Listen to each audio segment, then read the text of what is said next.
Olá, meus amigos e minhas amigas, estamos aqui para fazer a gravação agora. Vamos continuar nossas gravações de aulas com resolução de questões do nosso querido Enem. Vamos jogar duro, vamos continuar sem problemas, sem pressa, sem enrolação, sem enrolação. Vamos fazer nosso trabalho então, fazer nossa primeira questão. Na técnica de plantio, conhecida por hidroponia, os vegetais são cultivados em uma solução de nutrientes no lugar do solo, rica em nitratos e ureia. Nesse caso, ao fornecer esses nutrientes na forma aproveitada pela planta, a técnica dispensa o trabalho das bactérias fixadoras do solo, que na natureza participam do ciclo do ou da. Bom, como a gente já vem fazendo, é só você primeiro pegar a pergunta. Qual é a pergunta? Ciclo. O que é que acontece aqui? Qual é o ciclo, o elemento que está envolvido? Ou seja, aqui você tem um ciclo da água, carbono, nitrogênio, oxigênio ou fósforo. Dentro do contexto apresentado, que é curto, que é pequeno, ele fala aqui, ó como é simples de você responder. Só por ele colocar a palavra nitrato, nitrato, nitrato, já é fácil, já é direto, você já marcar o seu nitrogênio, já matou. Já saberia que era nitrogênio, só porque ele botou nitrato, questão de graça. Solo, também já saberia.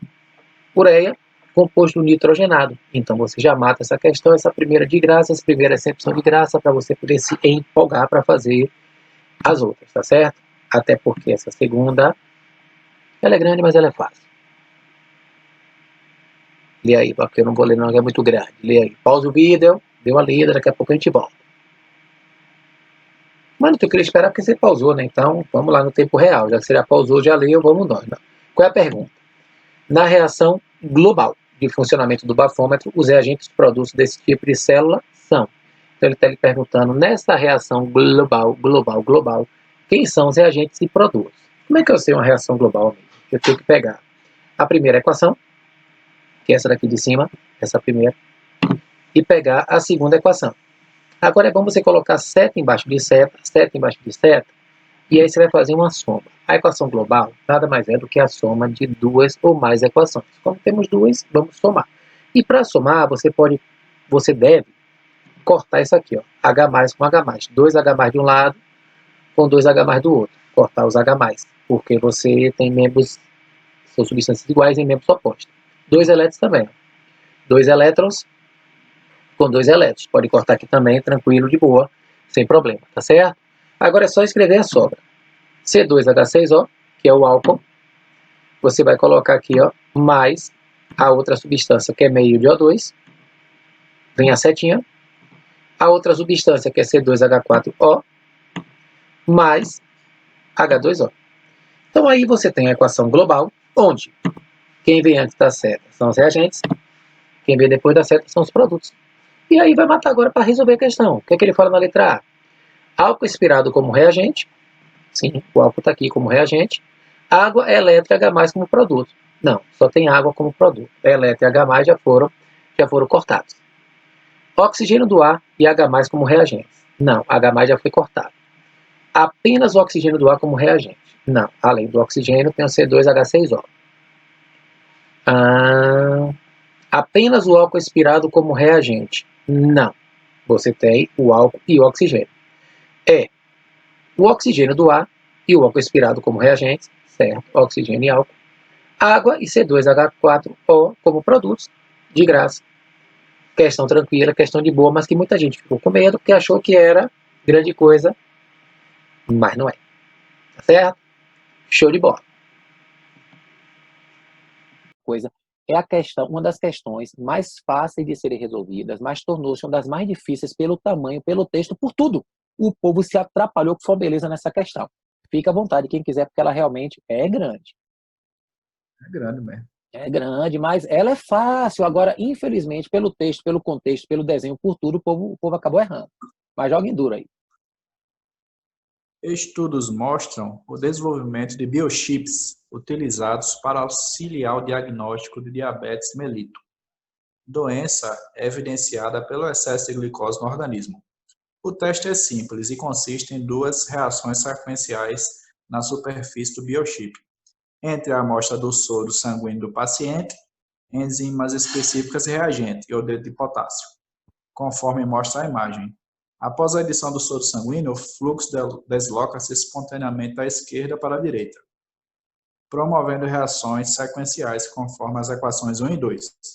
Na primeira, a conversão de glicose do sangue em ácido glucônico, gerando peróxido de hidrogênio. Equação 1. Na segunda, no peróxido de hidrogênio reage com íons de iodeto, gerando o íon triodeto, água e oxigênio. Equação 2. O tipo de reação que ocorre na superfície do biochip nas duas reações do processo é. Muito obrigado, meu querido. Aí, ó, uma questão que é típica, uma questão dessa, o que é que o cara faz na hora? Chuta. Primeiro que o cara nem vai ler, o cara vai olhar assim, meu Deus, o que é isso? Vai ver aquele desenho lá do biochip e tal, mas é como eu disse antes, o Enem, ele testa muito a habilidade e a competência que nós temos, e eu sei que nós temos, só que o nervosismo, às vezes, deixa a gente, deixa essa competência um pouco para trás. Aí o cara acaba ficando desesperado e perde uma chance. Preste bem atenção, ele quer saber o tipo de reação, o tipo de reação. E ele quer saber se é uma reação de análise, de oxirredução, se é ácido-base, se é síntese ou é complexação. Bom, vou logo lhe dizer como é que seria a resposta, depois falo de uma por uma para você saber mais ou menos como é que é, apesar de a gente não ter visto o assunto todo. Essa aqui, você mata logo esse tipo de questão, porque nos anos 80 e 90, essa era a pergunta clássica das provas dos vestibulares. Clássica. E o Enem resolveu colocar o texto para meter medo. Como é que eu sei classificar uma equação? Basta eu ver isso aqui, ó. O2 é uma substância simples. É uma substância simples. Se é uma substância simples, o NOx dele é igual a zero. Então, você tem substância simples em uma equação e substância simples na outra. Então, na substância simples, o NOx é igual a zero. E se o NOx é igual a zero, você pode perceber que aqui, por exemplo, na água, o NOx dele vai ser igual a zero? Não, vai ser diferente de zero, vai ser menos 2. Aqui, como ele bota, ó, nessas outras substâncias que nós temos aqui, você percebe que vai mudar o NOx. E toda equação que muda o NOx, toda equação Essa é a que redução mesmo, né, Solo? é oxirredução, meu É, querido. redução Toda mesmo. Aí. equação que muda o NOx é oxirredução. E sabe qual é a manha para esse tipo de questão? É assim, ó. Sempre que ele quiser saber classificar a equação, é só você ver. Tem substância simples? Tem. Então é oxirredução. E você já mata a questão facilmente. Então, se você viu na equação 1 que tem uma substância simples e na equação 2 também tem substância simples, então não tenha nem dúvidas. A equação que está aí é uma equação de oxirredução, porque o NOx vai mudar de uma substância para outra. Então, quer dizer, o cara ficou com muito medo, mas só com esse olhar já matou a questão. Aí, antigamente, o pessoal botava assim nas provas. A equação tal, aí botava essa primeira equação, representa uma reação de. Era só isso. Aí era uma das questões mais fáceis. Por quê? Porque o cara via que tinha uma substância simples e já marcava. Mas o Enem dificulta por quê? Porque ele bota o texto, bota palavras difíceis, bota um desenho que não serve para nada e mete o medo no peão e o cara fica preocupado. Então, quer dizer, é somente isso e mais nada além disso. Agora, uma análise é uma reação de decomposição, que a gente ainda vai estudar isso depois. Decomposição é você pegar uma substância e transformar em duas ou mais. Ácido base, o nome já está dizendo, é uma reação entre um ácido e uma base. Síntese é o contrário da análise. Síntese é você juntar, é você pegar duas ou mais substâncias e transformar em apenas uma. E complexação é uma reação de ácido-base chamada de titulação. Só que essas que eu lhe comentei por cima, eu não vou lhe explicar assim, porque a gente ainda vai ter aula sobre isso. Mas é só para você perceber que essa equação está no contexto de inox, que é uma das questões mais fáceis de serem resolvidas. Só que com esse tamanho, com esse texto, com esse desenho, aí o cara realmente se desespera. Mas qual é a manha? Toda vez que eu olhar nas opções, se tiver oxirredução, para ser verdadeira ou falsa, basta olhar. Se tem substância simples, é verdadeira. Se não tem, possivelmente ela vai ser falsa. Possivelmente, porque aí você teria que tirar o NOx de todo mundo. Tá certo aí, amigos? Tá certo. Mas tem. Será que não teria alguma outra pista não pra saber, tipo, que eu teria que recorrer ao Nox mesmo? Claro, até porque o que é uma reação de oxirredução? É aquela que tem variação do NOx. Aí eu teria que tirar o NOx de todo mundo para poder saber. Mas aí como é que facilita toda vez que tem uma substância simples? Porque aí o NOx já variou. É, sim, ficou fácil. Só que, tipo, eu pensei assim, era uma enzima, Então, tipo, a enzima não tem aquele negócio do metabolismo, é catálise, análise, alguma Tem, coisa assim. Aí eu tem. pensei essas coisas. Não, é como eu disse, é normal, a gente sempre pensa no pior, né? Mas não tem jeito, é assim, é normal, tudo bem, tranquilo, Filipão. Mas o caminho mais curto é justamente esse. Imagine você, se fosse como eu disse nos anos 80 e 90, se ele botasse só a equação e perguntasse, representa uma reação de, você já ia matar logo, você ia pegar a equação, já ia ver que tinha substância simples e já ia marcar sua resposta. Percebeu? Sim, sim. Muito bem, muito bem, muito bem. Mas essa questão, meu amigo, Então, foi considerada sim. difícil, mas fique à vontade. Então, por exemplo, sempre quando ele coloca uma equação assim e, e tiver, tipo, querendo saber o tipo de reação, é bom sempre olhar o NOx. Sempre, sempre, sempre, sempre. Sempre. Agora sim, se tem oxirredução, porque oxirredução é variação do NOx.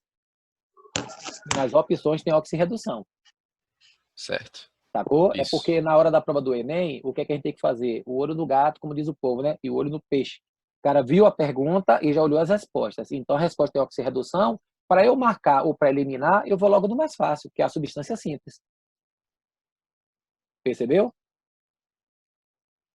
Sim, Vamos então agora na questão número 4. O que é que ele fala na questão número 4? A aplicação excessiva de fertilizantes nitrogenados na agricultura pode acarretar alterações no solo e na água pelo acúmulo de compostos nitrogenados. Pá, li um pouquinho, não era para eu ler, mas você vai ler agora, fique à vontade.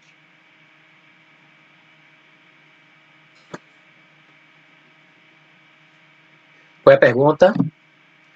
O processo citado. Qual é o processo que ele dá aí, amigo? O citado. Qual é o processo citado? Você lê o texto, eu vou lhe ajudar, porque você só aprende assim. Você lê e eu destrincho com você. A espécie nitrogenada mais oxidada. E ele pergunta que promove a reação de redução dessa espécie. Ou seja, o processo é a espécie está mais oxidada, que vai sofrer redução na sequência. O que é a espécie mais oxidada? Aquela que tem maior NOx. Você poderia fazer isso assim, ó. Você tem o nitrogênio, que está aqui o ciclo. Esse é o ciclo que ele deu para você. O nitrogênio vai formar amônia, amônio, nitrito, nitrato, de novo nitrogênio. Então eu já sei que essa aqui já é a espécie mais, essa aqui é a espécie mais oxidada, porque ela é a última do ciclo. Então o ciclo começa com o seu elemento, a sua substância que é o nitrogênio e vai fazer o giro. Quando vai na última substância e o ciclo recomeça, aquela última é a mais oxidada. Aquela é a mais oxidada. Então você já podia matar. Mas você pode também fazer por NOx. Tem que pegar aqui, aí já é um método mais rápido, mais demorado, colocar o NOx do hidrogênio, que é mais um, e fazer a conta. 3 daqui, ó. 3 vezes mais 1, mais 3, e menos 3. Então, nitrogênio, aqui é menos 3. E é menos 3 porque é o que ele precisa para ficar com 8 elétrons, aquele é a família 5A. Aqui de novo, hidrogênio mais 1, 4 vezes mais 1, mais 4. Mas aqui tem um sinalzinho de mais, ou seja, aqui não pode ser menos 4 nitrogênio, até porque nem poderia, porque ele tem 5 elétrons. Ele com 4 ficaria com 9, é absurdo. Aqui tem que ser menos 3. Porque menos 3 com mais 4 dá exatamente o que você quer aqui mais 1. Tem uma aula de inox que eu falo só sobre isso. Se você quiser se dar uma olhadinha para você poder ficar ligado. Você aprender esse negócio aqui mais tranquilo, que lá é bem devagarinho, para ficar jogar duro. Se quiser fazer por esse método. NO2 menos, o oxigênio é menos 2, aí faz 2 vezes menos 2, menos 4, para dar menos 1, porque tem uma carga de menos 1, menos 4 para dar menos 1, tem que ser mais 3. Aí mais 3 com menos 4 dá menos 1, fechou tranquilo, fechou de boa. E aqui, oxigênio menos 2, menos 6, dá menos 1. Então aqui vai ser mais 5. Aí você vai ter o maior NOx também, que é o NO3, confirmando. E a última forma, a mais oxidada, é só uma coincidência, não é a teoria correta, mas dá certo. É que tem mais oxigênio. Então, se você tem mais oxigênio, aqui no oxigênio, não tem, aqui tem 2, aqui tem 3. Então, essa seria a espécie mais oxidada. E você conseguiria ver que esse é ele, que é nesse processo 5, que a coisa acontece. Então, qualquer jeito que você faça, pelo ciclo, pelo NOx, que é mais demorado, ou pela manha do gato, já mata, tá certo? Show de bola. Vamos para a próxima. Tá. Olha, outra que foi bem fácil, meus amigos, mas infelizmente o povo errou essa daí também pra caramba, por causa do tamanho, viu? Fica à vontade. Essa é muito simples. Cientistas da Austrália descobriram um meio para produzir roupas que se limpam sozinhas. A equipe de pesquisadores usou nanocristais de dióxido de titânio, que, sob a ação da luz solar, são capazes de decompor as partículas de sujeira na superfície de um tecido. O estudo apresentou bons resultados com fibras de algodão e seda. Nesses casos, foram removidas manchas de vinho bastante resistentes. A nanocamada protetora poderá ser útil na prevenção de infecções em hospitais, uma vez que o dióxido de titânio também mostrou ser eficaz na destruição das paredes celulares de micro-organismos que provocam infecções. O termo nano vem da unidade medida nanômetro, que é a bilionésima parte de um metro. A partir de resultados obtidos pelos pesquisadores em relação ao uso de nanocristais de dióxido de titânio na produção de tecidos e considerando uma possível utilização dessa substância no combate às infecções hospitalares, pode-se associar que os nanocristais de dióxido de titânio. Aí, amigo, você vê que é uma questão que o cara lê, quando chega no meio do caminho, o cara já desiste de fazer a leitura. O cara já não quer mais ler a questão, porque ele já acha que é um absurdo, já fica doido. E que, de fato, é uma questão muito grande. Agora, ela é bem simples. Por quê? Ele não tem pergunta. Por que não tem pergunta? Porque, na verdade, é somente um complemento com relação ao texto. O que é que ele fala para você? Ó, considerando-se uma possível utilização dessa substância no combate às infecções hospitalares, pode se associar com os nanocristais de dióxido de titânio. Aí é uma questão fácil, mas que ficou difícil. São pouco eficientes em ambientes fechados e escuros. Certo? Por que certo, amigo? Olha o que eu botei aí no texto aqui. O que foi que eu destaquei no texto? Sob a ação da luz solar, são capazes de decompor as partículas de sujeira na superfície de um tecido. Ou seja, eles decompõem as partículas de sujeira sob a ação da luz solar, quando estão expostos ao sol. Aí ele vem na letra A. São pouco eficientes em ambientes fechados e escuros. Claro, por que claro? Porque ele diz que sob a ação da luz solar que ele decompõe as partículas de sujeira. Então, quer dizer, é uma questão que é uma habilidade que o Enem cobra da gente, que é justamente associar o contexto que você tem com o conhecimento que você pode adquirir. Então, você já fica sabendo que quando você utiliza uma substância dessa, você não pode usar em ambientes fechados e escuros. Você só pode usar em ambiente que tem a luz solar agindo para que ele torne-se eficiente. Aí você diz, amigo, mas espera aí, uma questão como essa eu tinha que fazer a leitura de tudo? Não, por que não? Porque quando ele bota, por exemplo, ó, possuem dimensões menores que as dos seus átomos formadores. Tem isso aí escrito no texto em algum lugar? Aí o cara procura e não acha. São pouco eficientes na remoção de partículas de sujeira de natureza orgânica. Ele não fala, ele fala do vinho, mas não fala de maneira geral de natureza orgânica. Destrói micro-organismos causadores de infecções por meio de osmose celular. Não tem isso no texto. Interagem fortemente com material orgânico devido à sua natureza polar. Não tem isso no texto. O que tem no texto é o quê? Que, sob a ação da luz solar, são capazes de decompor as partículas de sujeira. Ou seja, são pouco eficientes em ambientes fechados e escuros. E essa questão foi considerada difícil também. Tá certo aí? Tudo certinho. Tá vendo, amigão? Para você ver, é uma questão só de interpretação. Essa é tranquila. Essa aqui é a número 6, onde ele fala de diluição do ácido sulfúrico. Lê aí.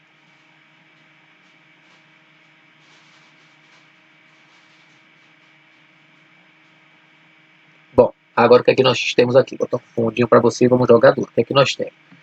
O alerta dado por Levi justifica-se por quê? O que foi que Levi falou? Levi falou isso aqui, ó. Verter o ácido na água e não o contrário. O que é isso? Isso é o quê? É o seguinte. Imagine que aqui tem um recipiente. Se você colocar ácido e depois água, sabe o que vai acontecer? Quando a água toca no ácido, ele começa a ionizar nessa superfície e libera uma quantidade enorme de calor. Essa quantidade, amigão, na água faz com que a água aqueça e pelo seu elevado calor específico, isso aí é um problema sério no laboratório. Isso aqui respinga tudo quanto é canto, ela é quente pra caramba, pode até provocar uma certa queimadura se entrar em contato direto com a pele de alguém. Ele diz que é para você fazer isso aqui, ó.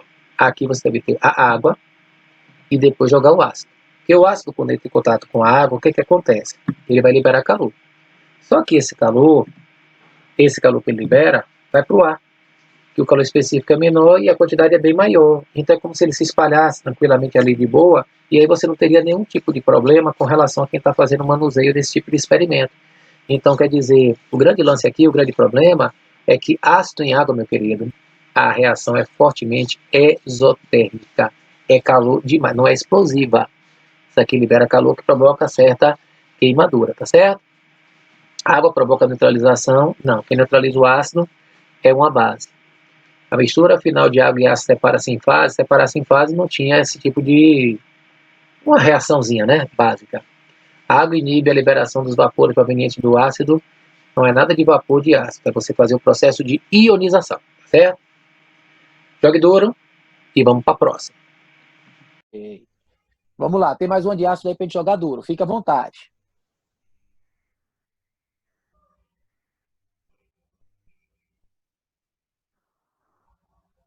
Daniel teve que sair.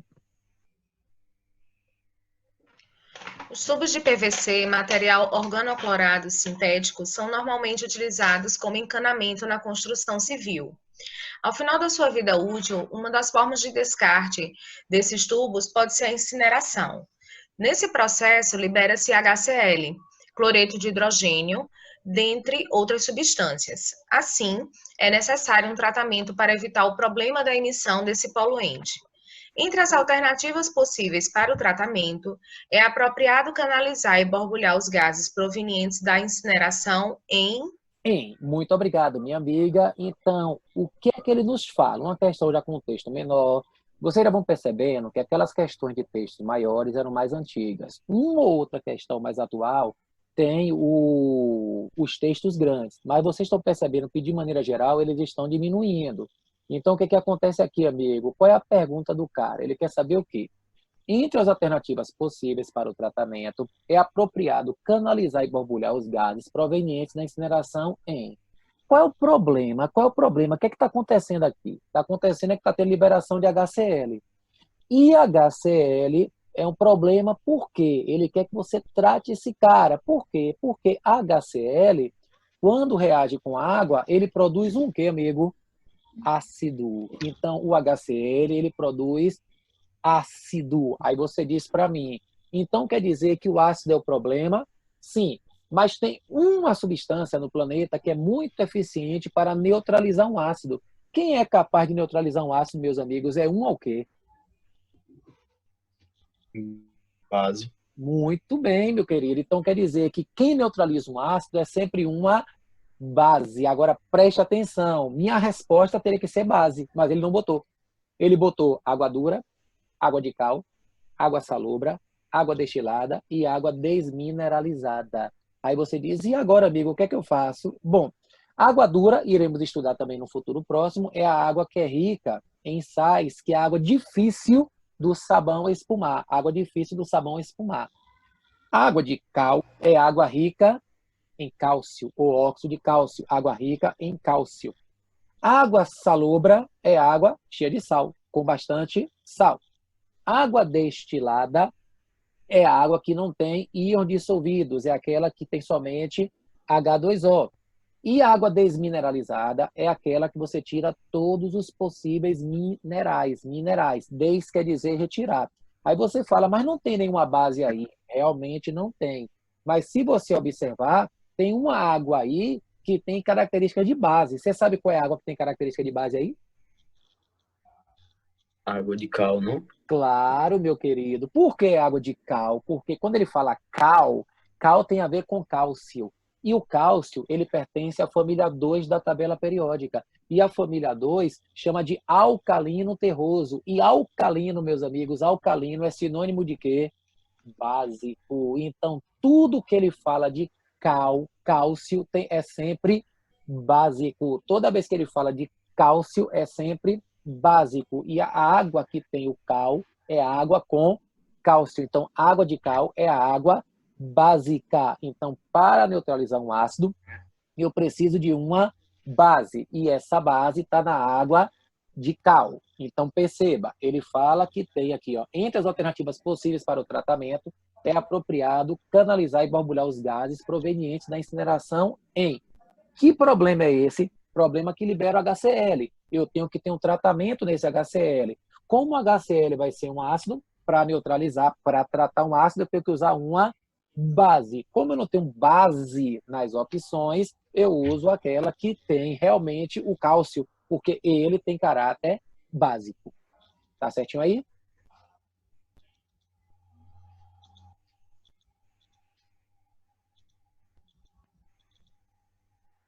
Filipão, tá ouvindo?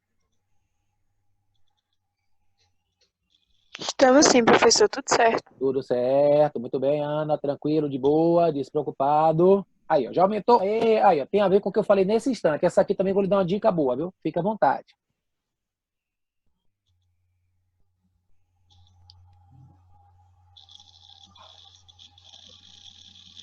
Pode jogar duro, meus amigos.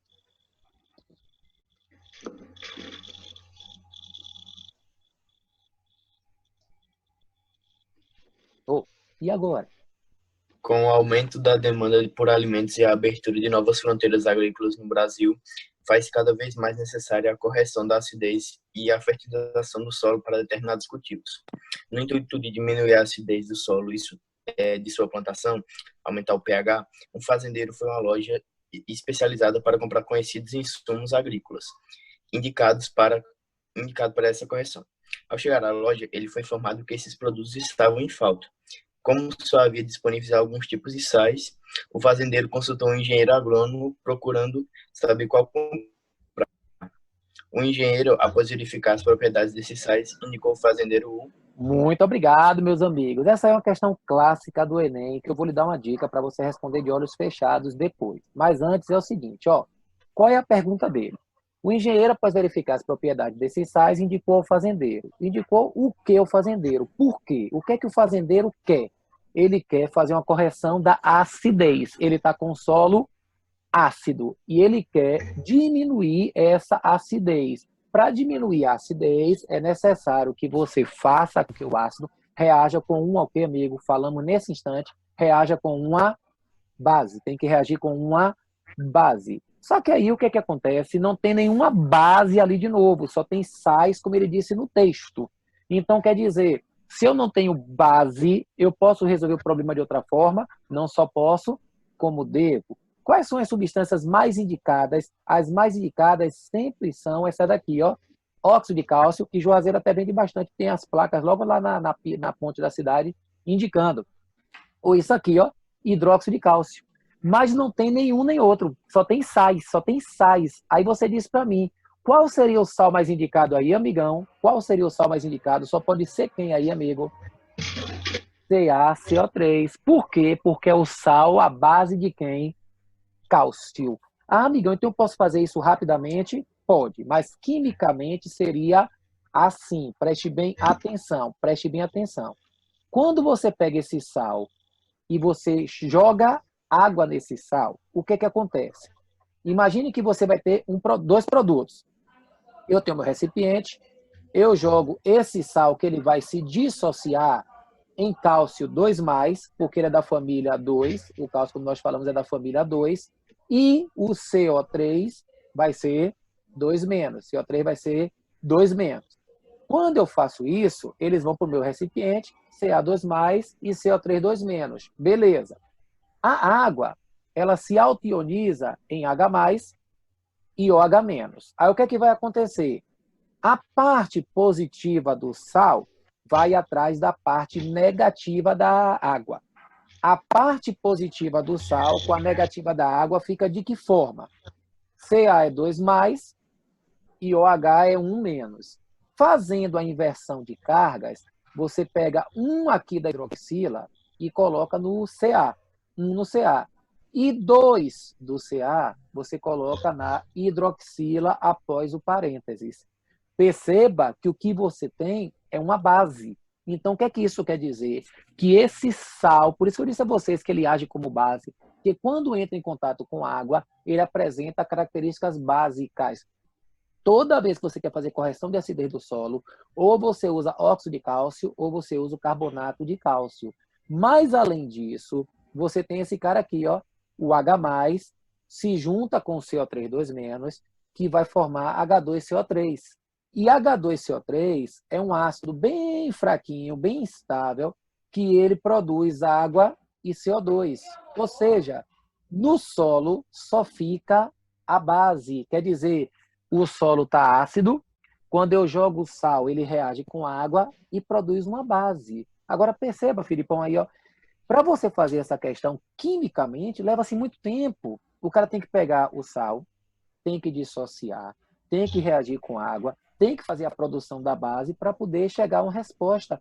Quando o cotidiano, que é uma das habilidades que o Enem quer, que é isso que nós temos que treinar, falou de acidez, amigo, vá atrás daquele que tem cálcio. O que tem cálcio vai ser aquele que melhor vai corrigir a acidez do solo. Tá certo aí? Certinho. Muito bem, Robson, muito bem. Então vocês vão vendo aí que o cara vai marcando o negócio dele e vai percebendo que o de cálcio é o mais utilizado, viu? Uma dica, toda vez que fala de solo, vá no cálcio. E outra dica vai ser com relação a essa questão aí. Sinta-se à vontade, jogue duro. Diga lá. O potencial brasileiro para transformar lixo em energia permanece subutilizado. Apenas pequena parte dos resíduos brasileiros é utilizada para gerar energia. Contudo, bons exemplos são os aterros sanitários, que utilizam a principal fonte de energia ali produzida. Alguns aterros vendem créditos de carbono com base no Mecanismo de Desenvolvimento Limpo, MDL, do Protocolo de Quioto. Essa fonte de energia subutilizada citada no texto é o...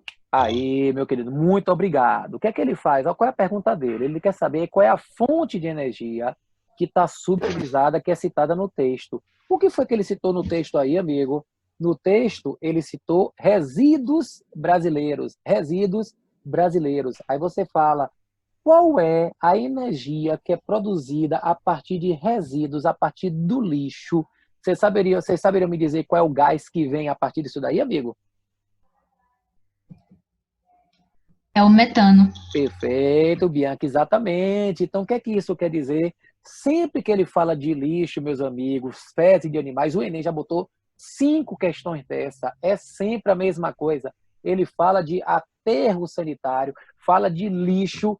Tudo isso, amigo, é relacionado ao nosso querido metano, o gás do lixo. Inclusive, na aula de orgânica que eu botei lá no nosso canal, ela fala bem isso. O gás do lixo é o gás metano. É uma questão tão rápida quanto a outra para você fazer. Só que na outra, se você quisesse resolver quimicamente, você vai perder muito tempo.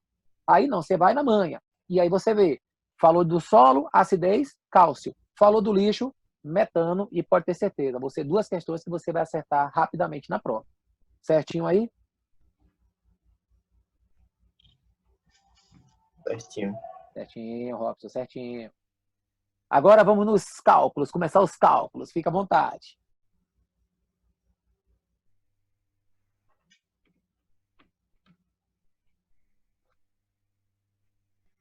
Pode jogar duro, sem pressa. O brasileiro consome, em média, 500 miligramas de cálcio por dia, quando a quantidade recomendada é o dobro. Uma alimentação balanceada é a melhor decisão para evitar problemas no futuro, como a osteoporose, uma doença que atinge os ossos. Ela se caracteriza pela diminuição substancial de massa óssea, tornando os ossos frágeis e mais suscetíveis à fratura. Considerando-se o valor de 6 vezes 10 elevado a 23 mol para a constante de Avogadro e a massa molar do cálcio igual a 40 gramas por mol, qual a quantidade mínima diária de átomos de cálcio a ser ingerida para que uma pessoa supra suas necessidades? Obrigado, meu querido. Olha o que ele fala para a gente. Olha a pergunta. Ó. Qual a quantidade mínima diária de átomos de cálcio a ser ingerida para que uma pessoa supra suas necessidades? Então, ele está lhe perguntando o seguinte: quantos átomos a pessoa vai ingerir? Quantos átomos ela vai ingerir? Só que, para isso, ele disse o quê? Que o brasileiro consome, em média, 500 miligramas de cálcio por dia. Então, o consumo é de 500 miligramas por dia. Mas ele fala que o que se recomenda é o dobro. E o dobro é quanto, amigo? O recomendado são 1.000 miligramas, o dobro. Mas o brasileiro consome menos, consome a metade. Para isso, ele deu a constante que cada mol quando ele bota mol a menos 1, quer dizer por mol, 6 vezes 10 a 23 partículas. E que a massa do cálcio, são 40 gramas por mol. Então, o que é que ele está me dizendo? Está me dizendo o seguinte: 40 gramas é a massa de 1 mol. E cada mol tem 6 vezes 10 elevado a 23 partículas. Como é que você faz isso, amigo? Bom, a relação é massa e átomos. Massa e átomos. Que relação seria essa? 40 gramas, que é a massa de 1 mol, sempre vai ter 6 vezes 10 elevado a 23 átomos. 6 vezes 10 elevado a 23. 1000 miligramas corresponde a 1 grama. Corresponde a 1 grama. Que diabo está acontecendo aqui, esse negócio muito doido? 1 grama. Então, o que é que isso quer dizer? Se 40 gramas tem 6 vezes 10 a 23, 1 grama, que são 1000 miligramas, vai ter quantos átomos? Deixa eu ver se eu consigo tirar esse negócio daqui. Que loucura esse negócio aqui. Peraí. Deixa eu ver se bota ele de novo. Vou tirar isso. Deixa eu ver se ele vai... Ih, rapaz. 40 gramas. Tá muito doido hoje, viu, amigos? 40 gramas tem 6 vezes 10 a 23. 1 grama vai ter uma quantidade X. Como é que a gente vai fazer aqui? Ó? Como é que a gente pode fazer isso? Eu posso cortar um zero do 40 com um número do 10 a 23. Isso aqui vai passar a ser 10 elevado a 22. Então, o que é que nós vamos ter? Vamos ter 4 de um lado e 6 do outro. E 4 e 6 vai ficar 6 dividido por 4. E 6 dividido por 4 é igual a quanto, amigo? 6 dividido por 4 dá 3 sobre 2. 3 sobre 2 é 1,5. Então, quer dizer que a quantidade de átomos que nós temos é 1,5 vezes 10 a 22. O que foi que ele disse para a gente? 500 miligramas é a quantidade de um dia. Só que o recomendado é o dobro, que são 1000 miligramas. Ele quer saber quantos átomos existem em 1000 miligramas, que é 1 grama. Aí você diz, bom, 40 gramas é 1 mol. 1 mol tem 6 vezes 10 a 23 partículas. Então, 40 gramas corresponde a 6 vezes 10 elevado a 23. Mas 1 grama, que é o que ele quer, corresponde a quanto? Corresponde a X. Cortando 1 zero do 40 com 1 do 23, do expoente, fica 10 a 22 e 4. Dividindo 6 por 4, eu tenho 3 sobre 2. 3 sobre 2 é 1,5. Então, fica 1,5 vezes 10 a 22, que seria a letra B. Mesmo com esse negócio muito doido aí, que eu não sei que efeito foi esse aí, Filipão. Deu para enxergar aí direito, amigos? Deu para entender. Pronto, beleza pura. Que aí o cara pega, fica de boa, que ele ficou muito doido. Faz parte da vida, né? Ele vai fazendo as maluquices dele, mas tudo bem. Vamos nessa, que essa também é boa. Fique à vontade. Essa aí Daniel até tinha feito no ano passado na sala. Um pediatra prescreveu um medicamento na forma de suspensão oral para uma criança pesando 16 quilos. De acordo com o receituário, a posologia seria de 2 gotas por quilograma da criança, em cada dose. Ao adquirir esse medicamento em uma farmácia, o responsável pela criança foi informado que o medicamento disponível continha o princípio ativo em uma concentração diferente daquela prescrita pelo médico, conforme mostrado no quadro. Quantas gotas de medicamento adquirido a criança deve ingerir de modo que mantenha a quantidade do princípio ativo receituada? Muito obrigado, meu querido. Eu vou dizer uma coisa para vocês, viu? Essa questão, ela é clássica dos cursos de farmácia, enfermagem e medicina. É exatamente isso que eles botam nos primeiros semestres. Por quê? Porque muitas vezes você receita algum tipo de medicamento e esse medicamento você dá com uma determinada quantidade. Só que às vezes o pai, a mãe, seja lá quem for, quando vai comprar na farmácia, tem outra quantidade. E logo, logo ele liga, doutora, e agora, o que é que eu faço? Aí você tem que fazer umas regras de 3 bem rápidas lá na hora para dizer se agora vai usar tantas gotas, se agora vai fazer tantas coisas. Mas como é que eu faço isso, amigo? Vamos devagar que a gente chega lá, para poder o cara se ligar. Ele quer saber o seguinte, tem um medicamento descrito, que foi prescrito, e tem o que está disponível. Ele prescreveu um, mas só tem outro disponível no mercado. Então ele quer saber quantas gotas você precisa dar a essa criança, já que ela tem um problema e agora são 2, porque aquilo que você prescreveu não é o que a farmácia vende. Pô, amigo, como é que eu faço isso? Bom, ele quer saber o mesmo o número de gotas, que tem que ter a mesma quantidade do prescrito. Você não pode mudar a quantidade que ele vai tomar do medicamento, que é o princípio ativo. Aí você fala, o que foi que ele me deu? Ele disse que a criança tem 16 quilos, 16, e que é necessário 2 gotas para cada quilo da criança. Então, vamos raciocinar juntos. Primeiro, se o medicamento está disponível e tem um prescrito, como é que eu faço isso? A gente faz da seguinte maneira. Quantas gotas foram prescritas? Bom, ele diz que 2 gotas corresponde a 1 quilo. São 2 gotas para cada quilo. Como você vai saber? É só fazer uma regra de 3, já que a criança ela tem 16 quilos. Então, é necessário que a criança tome 32 gotas, 2 vezes 16. Essa criança tinha que tomar 32 gotas. Mas eu tenho um problema. Qual é o problema? A massa que ele prescreveu foi a seguinte. Está prescrito aqui, ó, 5 o quê, amigo? Miligramas por gota. O que ele prescreveu são 5 miligramas correspondente a 1 gota. Mas você quer saber a massa correspondente a 32 gotas, que é o que você vai ter que dar à criança. Então, quer dizer que você vai ter que tomar 160 miligramas. Ou seja, o que estava prescrito era o seguinte. Toma aqui um medicamento que são 5 miligramas por gota. A criança tem que tomar 2 gotas para cada quilo. Quantos quilos ela tem? Ela tem 16. Então, a criança vai ter que tomar 32 gotas. Então, 32 gotas é a mesma coisa de 160 miligramas. Então, quando a criança consumir o medicamento, ela está consumindo 160 miligramas. Mas, na hora de comprar, o que tem no mercado, o que está disponível, são 4 miligramas por gota. Então, são 4 miligramas correspondente a 1 gota. E 160 miligramas? Quantas gotas eu vou ter que tomar agora, amigo? Vai ter que tomar 160 por 4, que vai ser quanto, amigão? 40 gotas. Ou seja, obviamente, o número de gotas tinha que aumentar. Por que o número de gotas tinha que aumentar, amigão? De novo, uma criança, ela tem um problema e tem que tomar um medicamento que dá 5 miligramas em cada gota. Só que o médico prescreveu 2 gotas para cada quilo. Como existem 16 quilos, a criança tem que tomar 32 gotas. Ou seja, a criança vai ter que tomar 160 miligramas. E isso ela não pode mudar.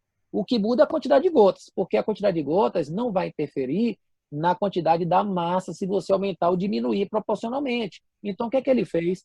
Eu tenho 4 miligramas por gota. O que é que isso quer dizer? Eu vou ter que tomar 40 gotas. Por quê? Porque quando eu tomar 40 gotas, 40 vezes 4 dá quanto, amigo? Dá 160, que é exatamente igual a 5 vezes 32, que também é 160. Agora eu vou dizer uma coisa para vocês.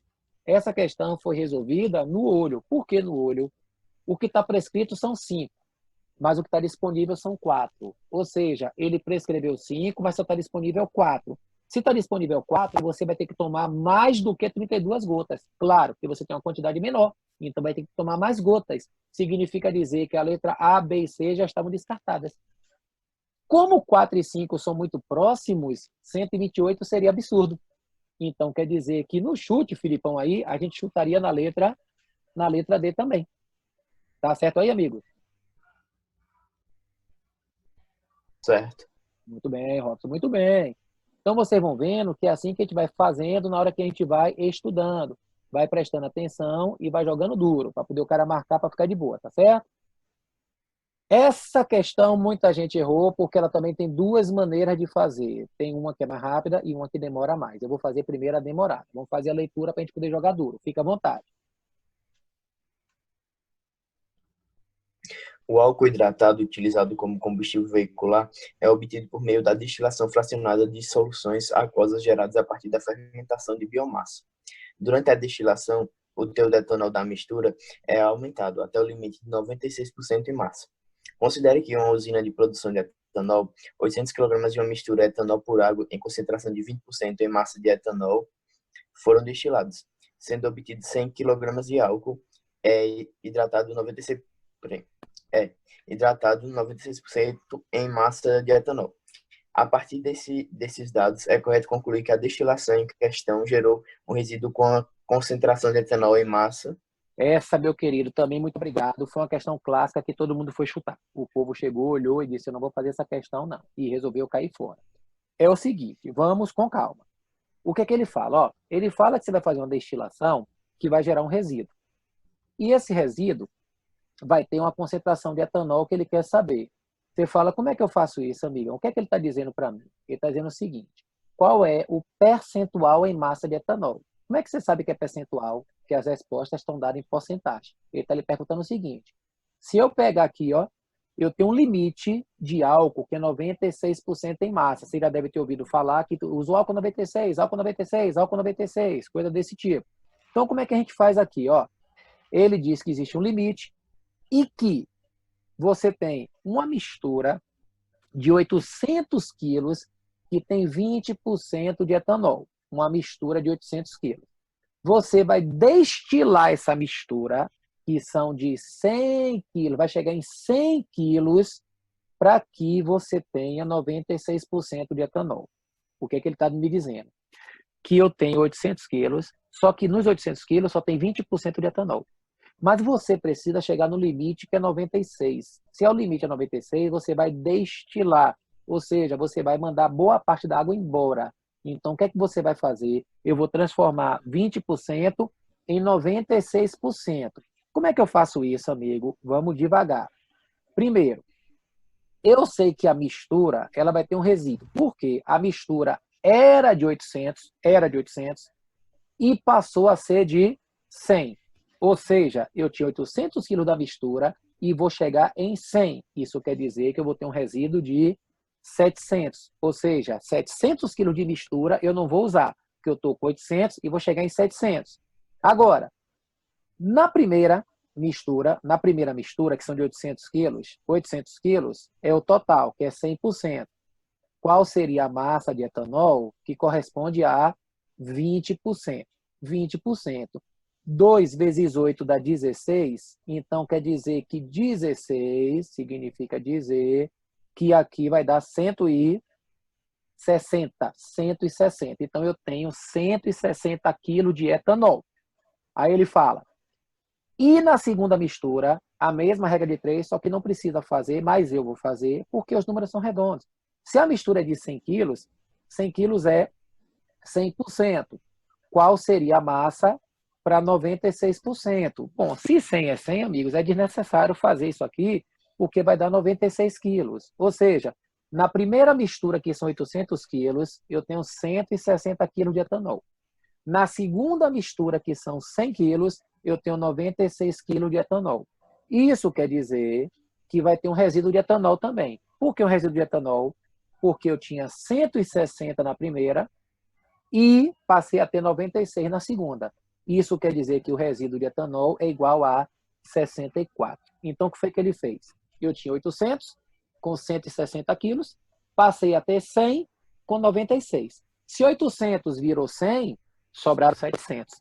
Se 160 sobrou 96, sobraram 64. O que é que isso quer dizer? Quer dizer o seguinte, que 700, que é o todo, isso equivale a 100%, meus queridos. 64, que é o etanol, corresponde a quantos quilos? Corresponde a quantos por cento? Bom, você vai cortar 2 zeros com 2 zeros, vai ficar 64 dividido por 7. 64 dividido por 7 dá aproximadamente 9,14. E 9,14 está entre 9 e 9,2. Então, quer dizer que o resíduo gerado tem 9,14% de etanol. Então, percebam, o que é que ele está fazendo com a gente aqui? Ele está fazendo exatamente isso daqui, ó, preste bem atenção. No início, eu tenho um recipiente, um sistema, que tem 800 quilos de uma mistura. Só que esses 800 quilos vai ter 160 de etanol. Então, eu estou com isso. No final das contas, o que é que eu tenho aqui? Ó? No final das contas, eu vou ter o meu recipiente com 100 quilos de mistura e 96 quilos de etanol. Para eu chegar de 800 em 100, claro que vai deixar um resíduo. Esse resíduo vai ser quanto, amigo? Se eu tinha 800 e passei a ter 100, meu resíduo é 700. Meu resíduo é 700. E se eu tinha 160 e passei a ter 96, meu resíduo é 64. Então, o que é que isso quer dizer? 700 é a mistura toda, é 100%. 64 é o etanol, que vai ser X. Fazendo as contas, nós achamos 9,14%.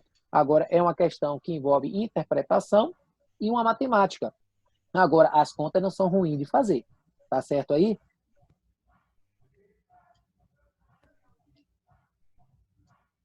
Certo. Certinho, meu Só querido. deu para entender tudo direitinho. Tranquilo, beleza pura. Então vocês vão percebendo que são as questões que o cara coloca para tentar nos enrolar, tá certo? Mas a gente consegue, chega lá. E aí hoje, meus amigos, era isso que a gente queria fazer com vocês. Deu um probleminha aqui que eu vou resolver na outra semana. Vocês estão pegando o QR Code está funcionando. Aquelas pessoas que tiverem alguma dificuldade por algum motivo, pode entrar em contato comigo direto no privado para a gente tentar resolver. As listas elas têm senha. Tem o QR Code em vídeo e em texto para poder você ver as respostas. E tem também as aulas que são lançadas lá no YouTube para a gente poder ficar acompanhando tudo direitinho, bonitinho, tá certo? Eu mando listas com resoluções comentadas, fazemos essas aulas aqui, tem as aulas lá, então eu acho que a gente vai conseguir chegar. Até porque, como o Daniel tinha citado antes, nós não temos como discutir nesse momento, pelo tempo, a situação do Enem. Mas em breve a gente vai bater um papo aí para a gente poder conversar direitinho para poder ver como é que vai ficar essa situação, porque inicialmente são 3 opções, mas não sabemos qual das 3 vai ser mais votada, tá certo? E a gente pode conversar depois para ver qual seria a ideal para todos nós. Tá certo, meus queridos? Beleza pura? Beleza, tudo certo. Beleza, meu querido. Muito obrigado, então, para a gente poder jogar duro, ficar tranquilo, ficar de boa. E aí, na próxima, a gente vai conversando. Eu vou lançando lá e no grupo a gente vai jogando duro e aqueles que tiverem dificuldade em qualquer coisa, qualquer tipo de material, pode falar com a gente, tá certo? Beleza, muito obrigado, valeu e até a próxima, meus amigos.